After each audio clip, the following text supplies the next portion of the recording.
Indonesia sebagai negara yang plural dengan berbagai suku, agama, ras, dan budaya tentunya menjadikan kita sebagai warga negaranya terbiasa untuk hidup di dalam perbedaan. Perbedaan tersebut dapat terlihat sangat jelas, bahkan bisa dilihat tak kasat mata dan hidup di tengah kita dalam rumah kita sendiri. Salah satu perbedaan tersebut adalah perbedaan pendapat atau pola pikir di antara generasi yang berbeda. Mungkin teman-teman sekalian pernah melihat kasus-kasus berikut, yaitu berita mengenai maraknya kejadian bunuh diri atau kasus-kasus bunuh diri di tengah kalangan mahasiswa. Sedikit bercerita mengenai pengalaman saya bersama keluarga saya. Saya mempunyai keluarga dengan 5 anggota yang terdiri dari ayah ibu saya dan 2 saudari saya, yaitu kakak dan adik saya.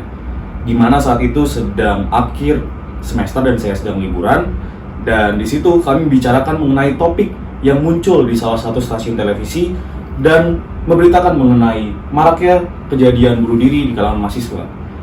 Di situ menggambarkan suatu fenomena yang unik yang buka mata saya, di mana ada perbedaan opini yang sangat jelas di antara 2 generasi, yaitu generasi ayah dan ibu saya yang notabene adalah generasi X.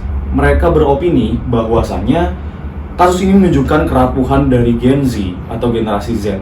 Mereka melihat bahwa Gen Z tidak mampu untuk beradaptasi dan menyesuaikan diri dengan situasi atau tuntutan yang ada saat ini.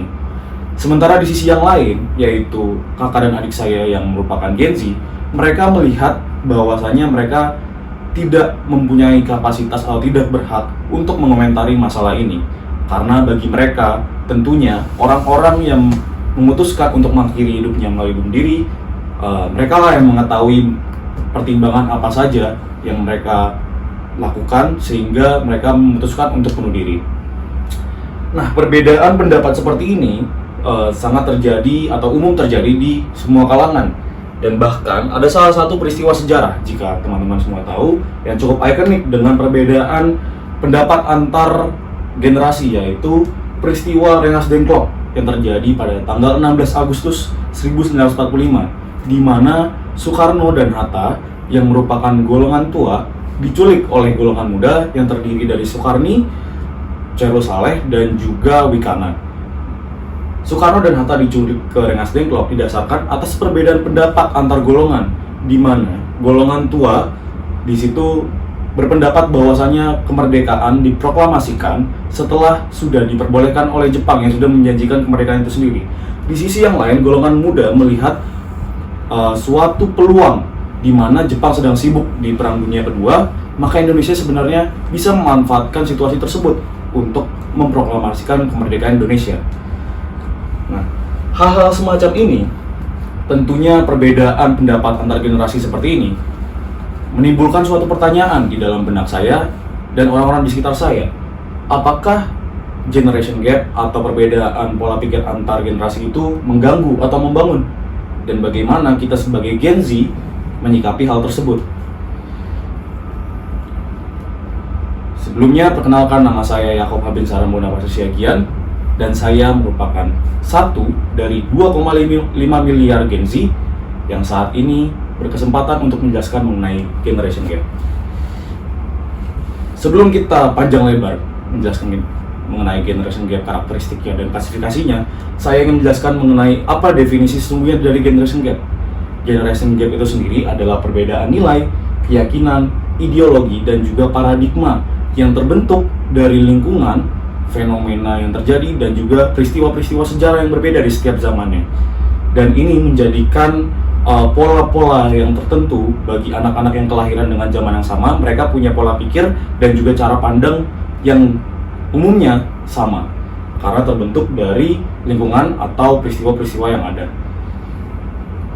Nah, perbedaan-perbedaan ini, lingkungan yang membuat anak-anak tertentu ini bisa diklasifikasikan ke dalam beberapa masa atau ke dalam beberapa zaman. Yang pertama adalah baby boomers, orang-orang dengan kelahiran 1946 hingga 1964. Mengapa dikatakan baby boomers? Karena setelah terjadinya Perang Dunia Kedua, terjadi pelonjakan tingkat kelahiran seperti bom, sehingga dinamakan baby boomers.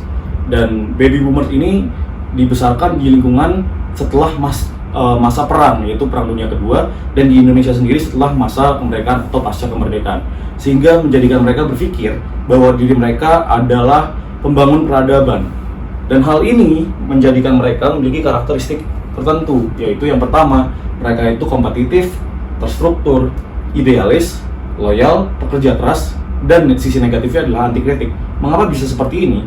Karena yang seperti saya sudah bilang, mereka itu menganggap dirinya membangun peradaban dan mereka harus melakukan kerja keras yang lebih, sehingga mereka dapat mempersiapkan masa depan anak dan cucunya yang lebih sejahtera ke depannya. Selanjutnya saya akan menjelaskan mengenai klasifikasi kedua, yaitu Gen X, yaitu orang-orang yang lahir di tahun 1965 hingga 1980.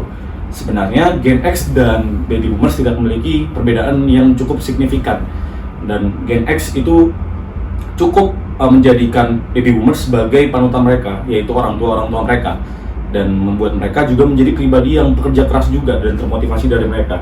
Akan tapi sedikit perbedaan, karena Baby Boomers adalah orang-orang yang bekerja keras, menjadikan Gen X ini terbiasa untuk hidup mandiri karena sering ditinggalkan oleh orang tuanya dalam bekerja.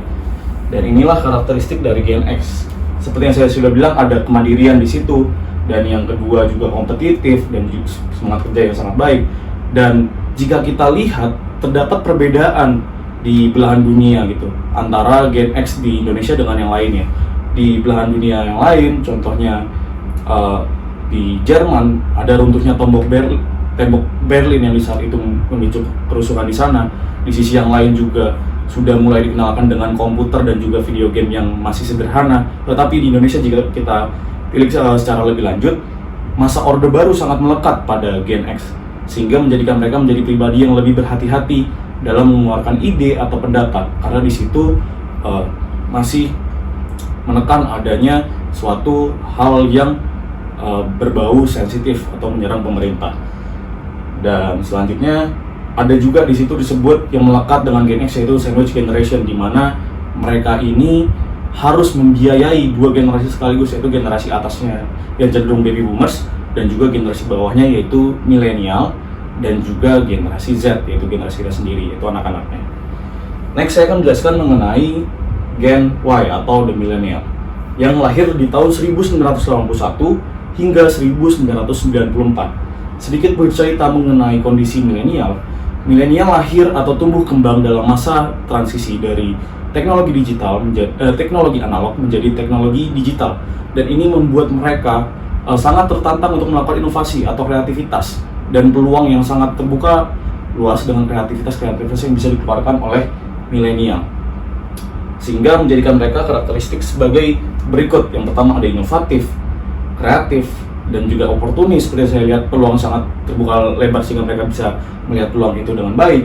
Dan juga selain dengan teknologi yang semakin baik di masa-masa itu, juga di belahan dunia, bahkan di Indonesia, itu sedang digaung-gaungkannya isu-isu seperti kesetaraan sosial dan hak asasi manusia.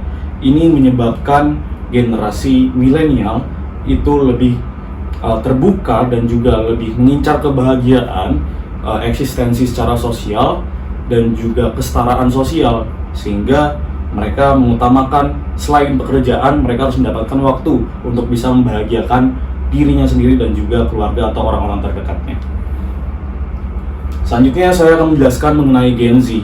Gen Z sendiri tentunya hidup berdampingan dengan teknologi sejak dini.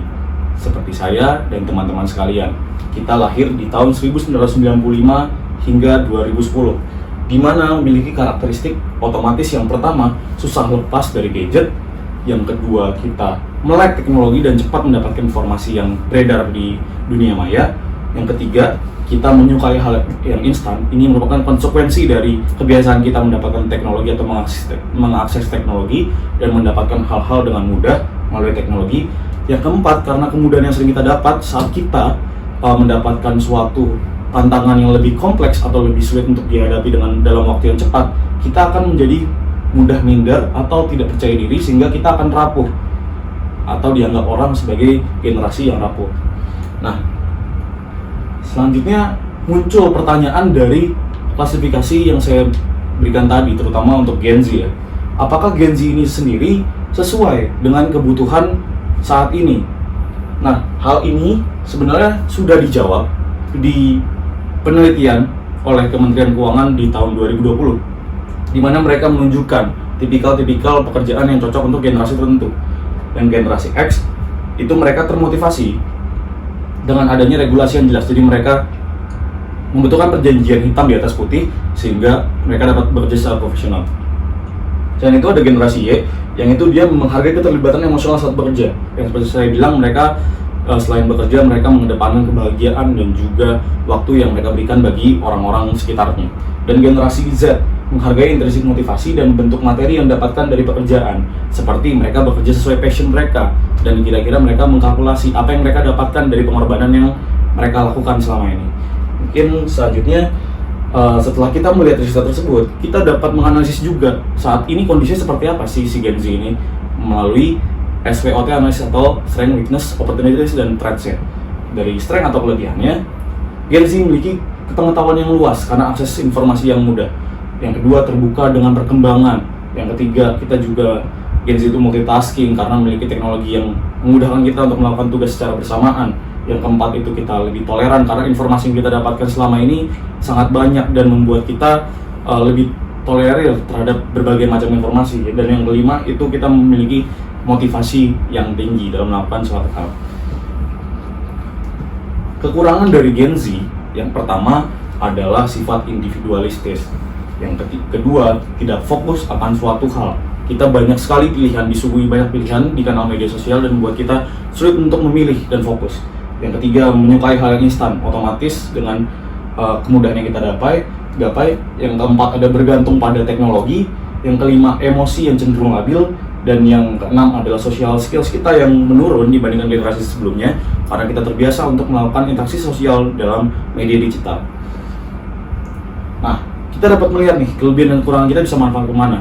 Yang pertama, ke peluang-peluangnya, yaitu globalisasi yang semakin cepat, perkembangan teknologi juga yang semakin cepat, dan ide kreativitas yang semakin dihargai saat ini, di mana banyak sekali orang-orang yang menjadikan media sosial menggunakan ide mereka untuk menghasilkan pendapatan bagi mereka seperti influencer, tiktoker, dan lain-lainnya. Terus yang keempat, ada terbukanya kesempatan yang semakin besar juga untuk Gen Z, di mana mereka bisa memanfaatkan ide-ide atau kreativitas mereka. Namun di sisi lain, ada ancaman yang juga harus ditanggapi secara serius oleh Gen Z. Yang pertama, mental health issues yang mendukung ke arah kejadian atau peristiwa seperti yang awal saya ceritakan mengenai kasus bunuh diri yang ada. Yang kedua, ada kualifikasi pekerjaan yang meningkat dengan teknologi yang semakin meningkat, perkembangan yang semakin cepat menjadikan kita dituntut untuk lebih maju atau lebih baik lagi ke depannya. Yang ketiga, atau kekurangan dari kehidupan sosial. Dan keempat adalah kita mudah untuk lebih berpotensi untuk melakukan eksploitasi alam. Ini berdasar dari karena kita terbiasa untuk hidup secara instan, membuat kita ingin mendapatkan semuanya itu dengan mudah tanpa melakukan hal preventif untuk mencegah bencana alam atau hal semacam itu. Mungkin selanjutnya saya akan menjelaskan mengenai bahwasannya Gen Z itu masih sangat dibutuhkan oleh permintaan atau hal-hal yang ada di dunia ini, segala sektor pekerjaan. Nah, dan bagaimana kita ini bisa dapat dibutuhkan? Yang penting adalah kenali, adaptasi, dan kuasai. Kenali dirimu. Klasifikasi tadi hanya penjabaran secara umum, tapi yang bisa mengenali dirimu sendiri adalah dirimu sendiri. Dan kita harus tahu kemampuan kita di segi mana, dan kita harus bisa mengadaptasi. Dan bagaimana cara mengadaptasinya? Yang pertama adalah atur mindset secara terbuka, mau untuk mendengarkan dan memahami apa itu perbedaan.